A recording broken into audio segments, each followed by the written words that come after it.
সালাম আলাইকুম ভাই। আমার যে প্রথম ভিডিওটার মধ্যে আমার ছেলে, বড় ছেলের কথা বলছিলাম।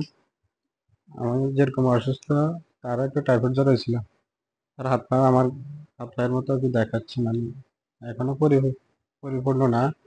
তারপর নিজেদের থেকে একটু সন্দেহ লাগে, কারণ আমি অসুস্থ তো, এই জন্য নিজের থেকে খারাপ লাগে বা সন্দেহ।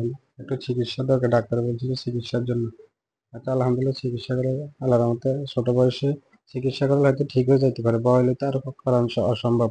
কারণ আমি একজন ডাক্তারের লওয়ার কথা কইছি, আমার বয়স হয়ে গেছে আর আমার চিকিৎসা এখন আর হবে না। তো আপনারা একটু দোয়া করেন যেন আমি চিকিৎসা করাতে পারি, আর আপনারাও সহযোগিতা করবেন। তো ভাই শোনেন, এটা আমার কোনো ধোঁকাবাজি না।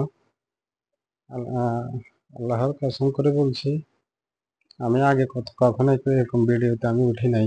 হয়তো পরিস্থিতির শিকারে আমি এখন ভিডিওগুলো করতেছি, হয়তো আরো করবো। আপনারা দয়া করে ভিডিওগুলো দেখবেন এবং কি শেয়ার করবেন। পরিস্থিতির শিকারে আলহামদুলিল্লাহ আমাদের অনেক ভালো ছিল সামর্থ্য, এখন অনেক কষ্ট বা পরিস্থিতি অনেক খারাপ হয়ে গেছে। আমাদের সম্পদগুলো আমার বড় ভাই বিক্রি করার কারণে সব আমরা পথের ফকির মতো, এবং আমাদের অবস্থা অনেক খারাপের দিকে চলে গেছে, অনেক করুণ অবস্থা। তো একটু দোয়া করবেন আমি যেন আমার সন্তানগুলো ভালো চলতে পারে, একটা কর্মের যেন ব্যবস্থা করি। আমি তো প্রতিবন্ধী মানুষ, আমি তো কর্ম করতে পারি না, তারপরে যেন একটা কর্ম করতে পারি। আমার আল্লাহ যেন একটা ব্যবস্থা করে দেয়। তো দোয়া করবেন। সালাম আলাইকুম।